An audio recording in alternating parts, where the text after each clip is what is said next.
자, 여러분 12번 판례입니다. 아주 대단히 중요한 판례인데요. A가 이렇게 B 부동산에 이제 압류를 했어요.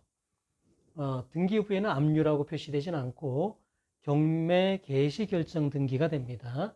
경매 개시 결정 등기가 되면 그게 이제 곧 압류라고 생각하시면 됩니다. 이렇게 압류가 된 이후에 공사대금을 이제 공사업자가 공사대금 채권에 기해 가지고 점유를 넘겨받아서 이제 유치권을 이제 행사하게 됐다 이거야. 그리고 그 목적물이 경매에서 D에게 소유권이 이제 넘어간 겁니다. 자, 이 경우에 이 유치권은요 매수인에게 대항할 수 있느냐 이거야. 대항할 수 없다면은요, 이 유치권이 대항할 수 없다면은, 이 유치권자는 그냥, 나가야죠. 그러면, 이 매수인의 입장에서는, 이 공사대금을 고려하지 않고, 입찰가를 써서 낼 수 있기 때문에 높은 금액으로 입찰가를 써서 낼 수 있을 거예요. 그런데 만약에 이 유치권이 대항할 수 있다라고 하면, 매수인 입장에서는요, 이 공사대금을 공제하고, 고려해서 이제 입찰가를 써서 낼 거기 때문에 입찰가가 낮아지겠죠. 자, 이거에 대해서 우리 대법원은 뭐라고 얘기를 했냐면은 압류가 됐다면은 처분 금지효가 생기는 거고 현상 동결이 된다 이거야. 압류 당시 상태대로 현금화가 돼야 된다 이거입니다. 근데 그 이후에 이렇게 점유를 이전해 가지고 유치권이 생겼다고 하면은 압류 당시에는 없었던 사정이잖아요. 그래서 이거는 압류의 처분 금지효에 반하는 점유 이전이기 때문에 이거는 이 압류에 대응할 수 없는 것이다 이거야. 따라서 요 D에게 낙찰이 됐다면은요, 요 D는 C에게 부동산 인도를 구할 수 있다는 거예요. C는 대항할 수 없다라는 것입니다. 그래서 사실 부동산 유치권에 있어서는요, 요 판례에 의해서 무효가 되는 부동산 유치권이 사실 굉장히 많습니다. 그러니까 여러분 뭐 보면은 부동산 유치권 행사준, 뭐 유치권 행사준 이런 뭐 큰 현수막도 붙이고 뭐 그런 걸 많이 보잖아요. 근데 과연 그 유치권 행사가 언제부터 있었냐 이거야. 과연 그 공사업자가 언제부터 점유를 하고 있느냐. 이게 압류 이후라면 그거는 대항할 수 없는 유치권이라는 겁니다. 그죠? 그래서 예를 들어서 이제 경매를 이렇게 신청했어요. A가요. 그러면 경매 첫 단계에서 이 집행관을 보내서 현황 조사를 하게 돼 있습니다.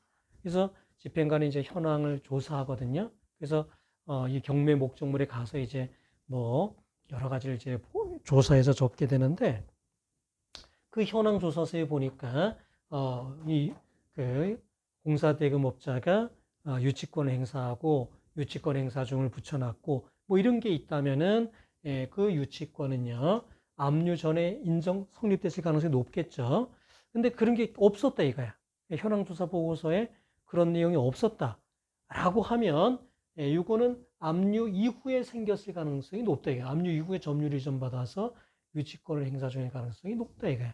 그런 경우에는 낙찰을 받았을 때 이 공사대금 책임지지 않고도 내쫓을 수가 있어요. C를요. 그래서 이게 경매에서는요 아주 중요하다 이게 아주 중요하다. 그런 거를 이제 권리 분석을 잘 해야지 되겠죠. 사실은 70% 이상이 무효인 대항할 수 없는 그런 유치권들이 많습니다. 70% 이상이요. 자, 그 다음에 이제 13번 판례입니다. 자, 이거는 이제 A가 B 소유 부동산 이렇게 압류를 했어요.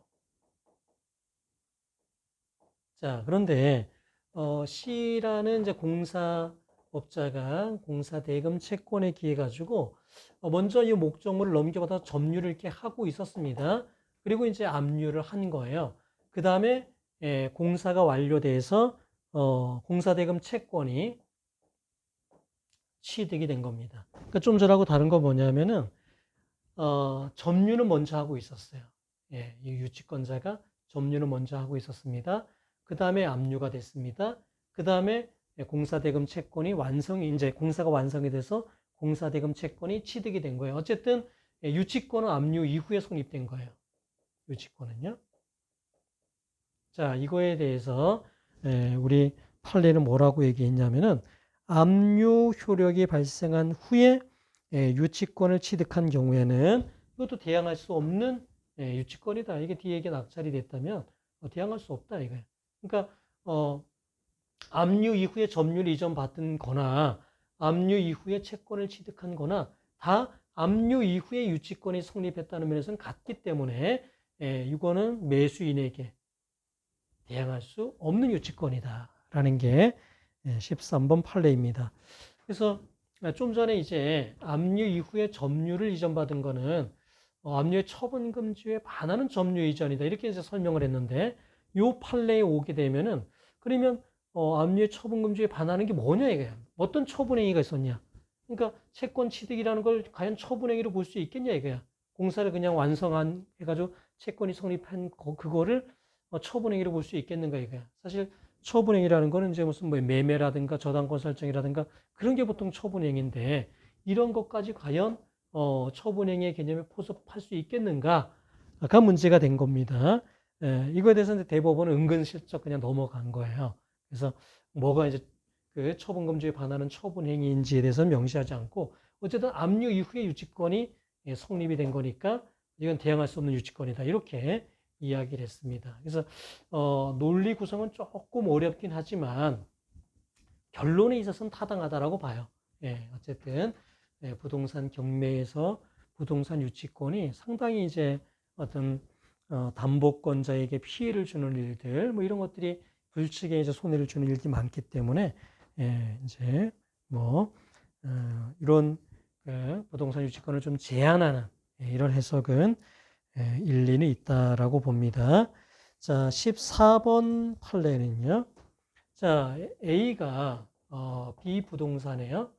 자, 압류한 이후에 유치권이 생겼다라고 하면 이 유치권은 대항할 수 없다 그랬잖아요. 그러니까 C가 이렇게 공사대금 얘기해서 이제 유치권을 이제 갖는데, 자, 그런데 만약에 A가 요 B 부동산에 대해서 가압류를 이렇게 하고요. 그 다음에 이제 이렇게 유치권이 이제 성립이 됐고, 그 다음에 압류가 이렇게 됐다 이거야. 그 다음에 이게 뒤에 낙찰이 됐을 때, 이 유치권자는 대항할 수 있느냐 이거예요. 그러니까 유치권은 압류보다는 먼저 됐어요. 압류보다는요. 근데 가압류보다는 뒤에 된 겁니다. 자, 이거에 대해서 우리 대법원은 뭐라고 했냐면 어쨌든 압류를 기준으로 봐야 된다 이게. 압류보다 유치권이 먼저 돼 있기 때문에 이거는 대항할 수 있는 유치권이다. 이렇게 봤습니다. 자, 그러면서 판례는 뭐라고 얘기를 했냐면은 이게 압류의 처분금지에 반하는 점유 이전으로 유치권이 성립했을 때 그게 이제 압류의 처분금지에 반한다라고 본 거예요. 그런데 이게 점유 이전 같은 경우는 원칙적으로는 이제 처분금지에 반하는 처분행위의 개념이 포섭하기 쉽지 않은 거거든요. 보통은 뭐 매매라든가 저당권 설정 이런 것들이 이제 처분행위인데 이렇게 점유 이전도 처분금지에 반하는 처분행위로 본 이유는 압류 이후에 이렇게 유치권이 생긴 경우에는 여러 가지 이제 문제들이 생긴다는 거예요. 그래서 낙찰 가격이 이제 하락할 수가 있고, 그 다음에 뭐 그 저당권자가 불치기 피해를 볼 수 있고 그런 것 때문에 이제 이거를 조금 무리해서라도 요 점유 이전을 처분행위로 이제 포섭을 한 건데 이게 가압류에까지 그렇게 확대될 수는 없다라고 하면서 가압류 이후의 유치권이라 하더라도 압류 전의 유치권이라면 대항할 수 있는 유치권이다라고 판단을 했습니다. 자, 그 다음에 이제 15번 판례는요. 상사 유치권의 경우에는 우리 판례가요. 이제는 요 대법원 판례에 의해서 어떻게 이제 정리가 됐냐면은 아까 이제 얘기했던 제가 설명드렸던 A가 B에 대한 이렇게 저당권이 있잖아요. 저당권이 이렇게 있는데 그 이후에 이렇게 C가 이제 공사대금 채권에 기해 가지고 이제 유치권이 이렇게 성립이 됐을 때 이게 이제 뒤에 낙찰이 됐을 때 이 유치권은 대항할 수 있는 게 원칙입니다. 그러니까 대항할 수 없는 거는 압류 이후에예요. 압류 이후에 유치권은 대항할 수 없는 것이지만 저당권이 먼저 돼 있다고 하더라도 유치권자는 유치권을 주장할 수 있는 게 원칙이에요. 자, 그런데 상사 유치권의 경우에는요, 요 저당권의 담보 가치, 그거를 침해할 수 없다라고 해서 요 유치권은요, 요 저당권에 대한 경매에서 대항할 수 없다라고 판례를 이제 요 판례에서 결론을 내렸습니다. 자, 그런데 요 판례의 결론은 굉장히 파격적이에요, 사실은요. 이제 판례의 논리는 뭐냐면은 상사 목적물의 경우에는 채무자 소유의 재산에 대해서 상사 유치권이 이제 성립된다 그랬어요. 그러니까 민사 유치권은 채무자 소유일 필요가 없잖아요. 그 목적물이. 근데 상사 유치권은 채무자 소유인 거에 대해서만 상사 유치권이 이제 성립된다라고 규정이 되어 있는데 그거를 이제 어떻게 해석을 한 거냐면 밑줄 쳐놓은 부분이에요. 상사 유치권이 채무자 소유 물건에 대해서만 성립한다는 것은 상사 유치권은 성립 당시 채무자가 목적물에 대해서 보유하고 있는 담보 가치만을 대상으로 하는 제한 물건이라는 의미를 담고 있다라고 한 거예요. 채무자 소유에 대해서만 상사 유치권이 성립한다라는 그 법조문을 더 넓게 해석을 해서 채무자가 보유하고 있는 담보 가치에 대해서만 담보 물건이 성립하는, 유치권이 성립하는 것이다. 그래서 이미 저당권이 설정되어 있는 채무자 소유 물건이라면 그 저당권에서 담보 가치가 파악된 나머지에 대해서만 담보 가치를 가지는 유치권이 성립이 된다. 이렇게 해석을 한 겁니다. 과연 이게 법 해석의 한계 범위 내에 있는 것인지 하나의 법 창조인지 그 부분에 대해서는 이제 막 논문도 있고 그래요. 그래서 뭐 결론은 이제 이게 뭐 상당히 타당성이 있다라고 하더라도 과연 법 해석이 이렇게까지 될 수가 있느냐? 이런 어떤 법 창조가 아니냐 이거는 라는 설명이 있습니다. 어쨌든 이렇게 저당권이 설정되어 있는 부동산의 유치권이 성립이 됐다면 저당권의 담보 가치를 이제 깨지는 못한다 이거야. 그러니까 저당권자에게 그러니까 저당권에게 경매가 됐을 때 대항할 수 없는 유치권이다라는 게 15번 판례입니다. 그래서 이렇게 상사 유치권의 경우에는요, 저당권이 먼저 설정되어 있는 유치권의 경우에는요, 유치권자가 대항력을 가지지 못한다라고 입장이 정리가 되었습니다. 자, 그 다음에 이제 16번 판례를 보면은요, 자, A가 B에 대해서 조세 채권에 기해 가지고 체납 압류를 합니다. 자, 일반 이제 압류의 경우에는요, 바로 그냥 경매 개시 결정이 돼 가지고 바로 경매가 진행이 돼요. 근데 체납 압류는요, 압류가 됐다고 해서 바로 진행되는 게 아니라 별도의 공매 절차가 진행이 돼야지 되는 거예요. 그러니까 압류만 해놓고 계속 있을 수도 있어요. 그러니까 마치 가압류 비슷해 효과에 있어서는요. 근데 어쨌든 국가가 이렇게 체납 압류를 했습니다. 그 다음에 이제 요 공사 이제 업자가 공사 대금에 기해 가지고 유치권이 이제 이렇게 성립이 된 겁니다. 그 다음에 이제 D가 이제 압류를 한 거예요. D가 압류를 해서 이게 이에게 낙찰이 됐다. 이 경우에 이제 요 C 유치권은 대항할 수 있는 것이냐 이게 문제가 된 건데 유치권은요 요 민사 압류보다는 먼저 됐어요. 근데 체납 압류보다는 뒤에 됐습니다. 우리 판례는요 어쨌든 요 압류 민사 집행의 압류보다는 유치권이 먼저 됐으니까 대항할 수 있다라고 봤습니다. 그러니까 요 체납 압류는 이게 돼 있다고 해서 무조건 집행이 진행되는 것도 아니고 약간 가압류 비슷한 뭐 그런 성격이 있기 때문에 요 체납 압류보다 유치권이 뒤에 됐다고 해서 유치권에 대항력이 없는 것은 아니다. 그래서 요 압류에 의해서 경매가 됐을 때요 대항을 할 수 있다. 그렇게 판단을 했습니다. 자, 그래서 이제 유치권에 대한 설명들이었어요. 그래서 실무에서도 이제 유치권이 사실은 많이 문제가 되고 있고요. 변호사 시험에 이제 이렇게 기록에서도 기출도 됐던 거니까 앞으로도 조금 여러분이 유의해서 알아두면 좋겠습니다. 자, 17번 판례를 보면은요. 증서의 진부 확인 소송. 그러니까 이 어떤 문서가 진정하게 성립한 것이냐라는 이제 확인 소송을 이제 제기할 수가 있는데요. 그거에 대해서 이제 우리 이 대법원 판례는요.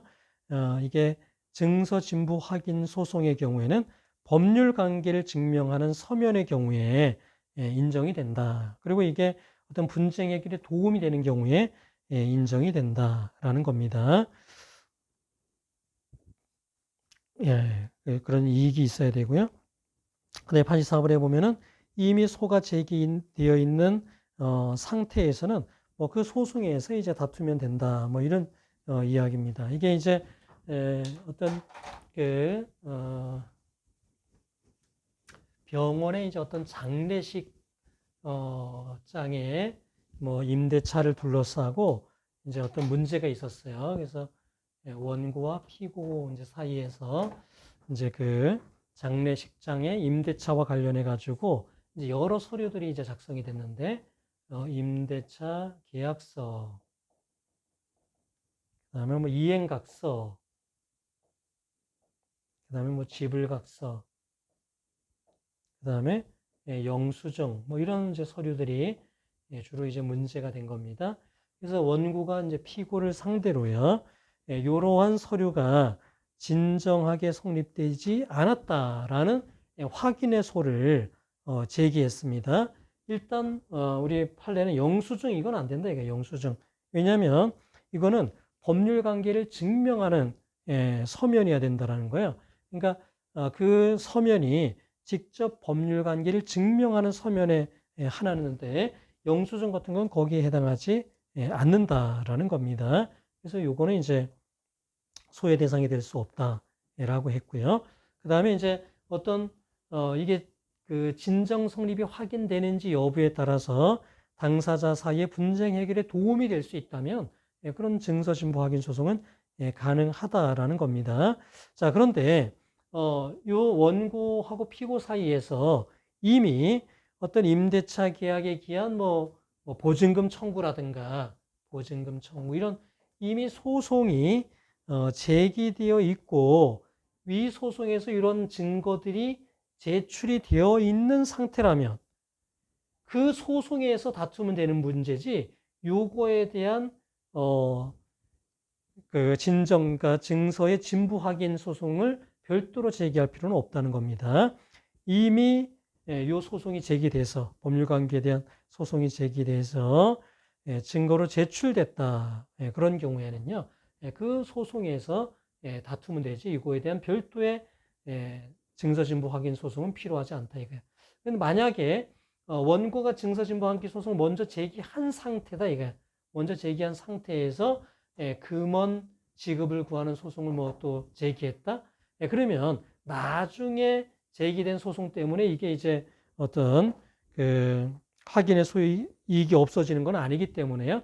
이게 뭐 금원 지급을 구하는 소송이 먼저 제기된 다음에 요 소송을 제기하면 증서 진부 확인 소송을 제기하면 확인의 이익이 없는 거고 이거가 먼저 제기된 다음에 요 금원 소송을 제기한 경우에는 이게 이제 나중 소송 때문에 확인 이익이 없어지는 것은 아니다라는 게 17번 판례입니다. 그래서 나머지 이제 판례들은요, 다음 주에 이제 살펴보도록 하고, 여러분이 이제 그, 채권자 취소에 대해서 작성했던 이제 소장을 제가 한번 쭉 다 읽어봤습니다. 그거에 대해서 간단하게만 제가 강평을 좀 하겠습니다. 상당히 좀 어려운 기록이었나 봐요. 여러분 답안이 상당히 이제 지난번하고 달리 굉장히 많이 이제 힘들어하고 했던 게 좀 느껴지는 그런 답안이었습니다. 그래서 뭐 예시 소장을 제가 올려드렸으니까 그거를 보고 잘 연습하면 좋겠고요. 자, 먼저 청구 취지에 있어서는 먼저 이제 부당이득 이제 청구 취지를 쓸 때 그러니까 종기를 이제 표시를 해야 됩니다. 그러니까 그 부동산 인도 완료일까지 월 100만 원의 비율에 의한 금원을 지급하라. 그래서 이렇게 종기가 아예 표시되지 않은 그런 답안이 있었는데 이건 안 되고요. 그 다음에 그럼 종기를 뭘로 표시할 것이냐. 여러분 그게 고민이 많았던 것 같아요. 가장 무난한 거는 그 토지를 인도하는 날까지 라고 보통 표시해 주기 때문에 실무상으로도요.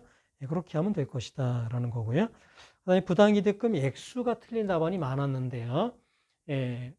그러니까 만약에 그 건물이 없다면 내가 토지를 그대로 그러니까 자유롭게 이용할 수 있는 상태였다.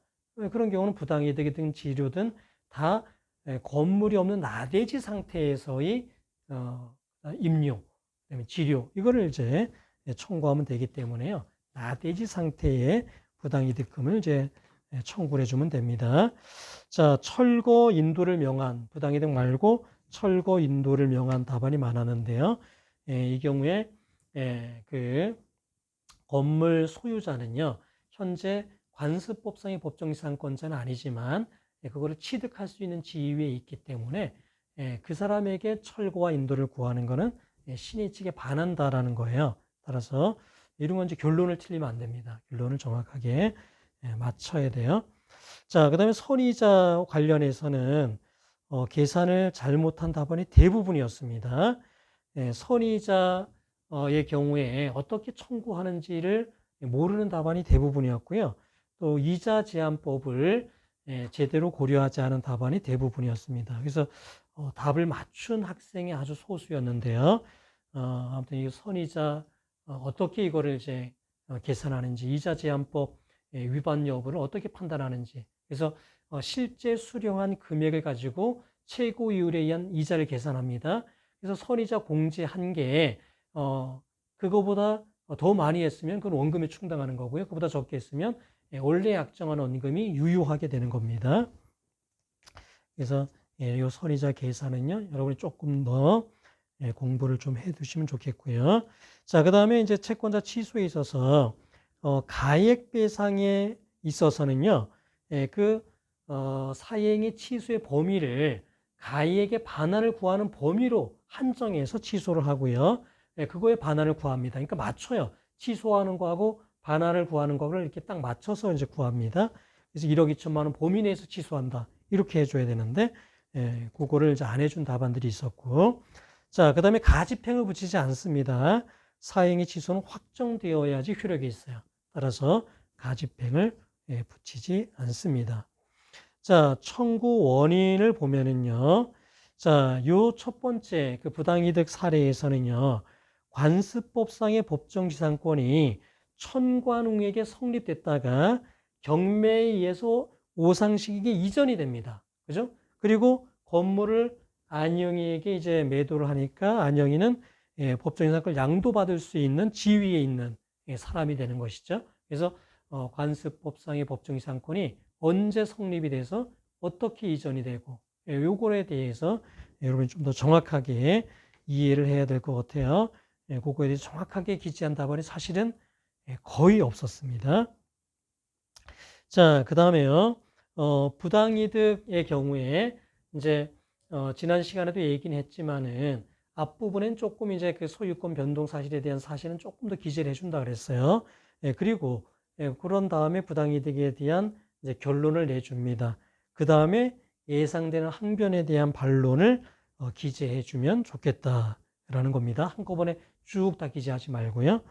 자, 그 다음에 사행위 부분에 대해서는 성립 요건 사실별로 기재해주는 게 좋습니다. 피담보 채권이 있다, 사행위가 있다. 어떤 부동산을 처분했는데 그게 무자력이 되게 하거나 무자력을 심화시킨 것이다. 라는 거. 그 다음에 사유이사가 있었다. 이런 것들을 기재해주고 어떤 수익자의 선의 항변 이거는 이제 항변으로 그죠 배척인을 해주면 되겠고요.